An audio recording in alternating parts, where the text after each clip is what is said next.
One question I'd like to ask you. Okay, all of you.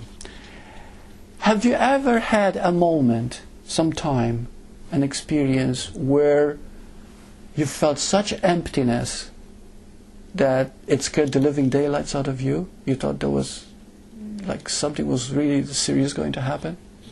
You felt tremendous emptiness? Did you? Did you? Emptiness bad. Hmm? Which way do you mean emptiness? And did you ever feel empty, that it scared you, that you felt really down, like the world appeared plastic, unreal? I felt it as a real deep depression, borderline. Yeah. Not that I would do suicide, but but enough to think about it. Yeah. But not to do it, but to Yeah. think about it. How old were you when it happened? Probably in my 30s. And how old were you when it happened? First time, probably teens. Teens. Yeah. That's, you know, that's a very good sign. That emptiness is love itself. Yeah, and I always called it the void. And The void. over the years, you know, it's come, and I've always, it's frightened me deeply, and I push it away. As much. Yeah, try not to push it, okay? Yeah. I know. Next time it comes, stay with it. Say yes to it. And believe me, I guarantee it. If you stay with when it scares you the most, it can be a breakthrough at that moment. Talk about grace. Now that's when grace happens. You see? Did that happen to you? Really? So can you tell us about it? I didn't catch it just today. Okay. Now, allow yourself to experience it, say yes to it. If you avoid it, it becomes terrifying. And I've seen people who... I'm not avoiding it, but I just don't really care to speak of it. Oh, That's all. all right. Do you know it will be good, though, if you were to explain, to go through it? Yeah, okay. But when something like this happens, which is frightening, which is gut-wrenching, if you stay with it, it can bring tremendous insight, because it's a revolution. See, people think, oh, if I realize my true self, I'm going to be just great, it's going to be wonderful, I'm going to feel great. No, you won't be. No. Realization can be the most shocking thing there is. Just recently I had an email, and an older gentleman has been coming to Satsang for a while, but they moved away and they're not coming anymore. The house, and he just wrote me an email lately, and he says, Burt, I've realized that, of the people I know, the people that I meet every day, I don't know anybody. All I know is their ego, their perception of them.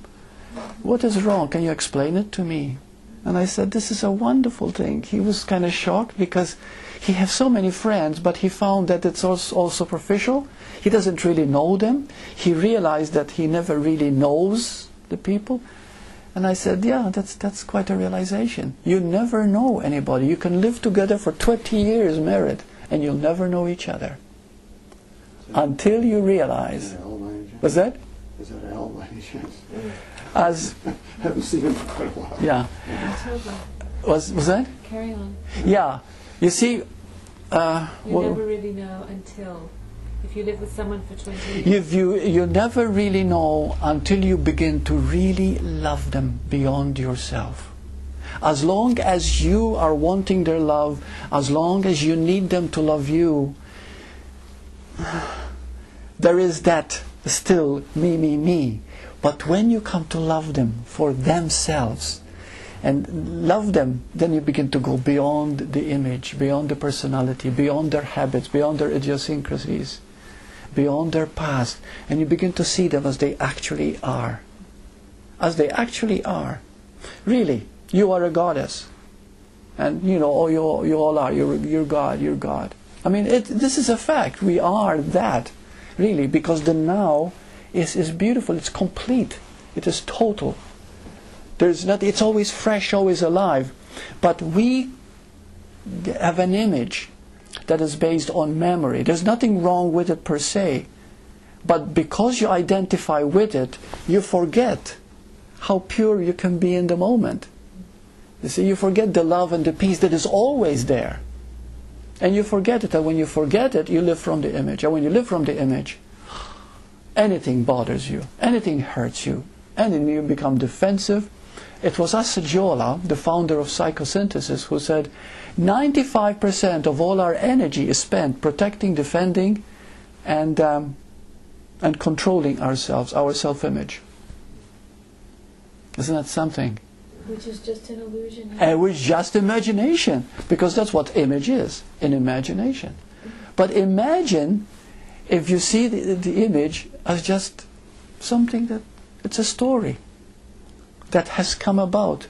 It's an image. I'm just here. I'm just here. I'm aware space. I am nothing. But because I'm nothing, I am also everything. And to be aware of that, what peace, what beauty comes with that, what aliveness comes with that. Then you're ageless. Then you're just, this is beautiful. I am that I am.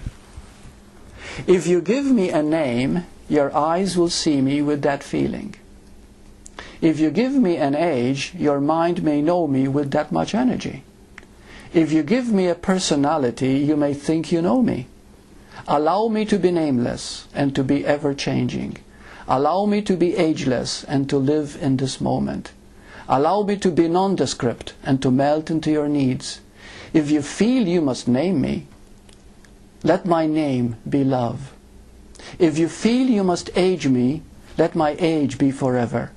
And if you feel you must know me, then know me as yourself.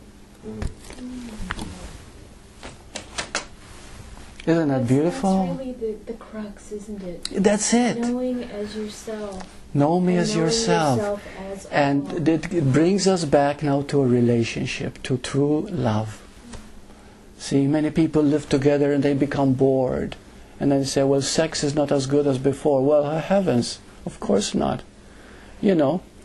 But when you begin to see the incredible thing that you are another extension of the other person, that love is so beautiful, then you're making love to that person all the time, not only physically, but mentally, spiritually. You see? Because you feel that connection all the time. It's always present, it's always there.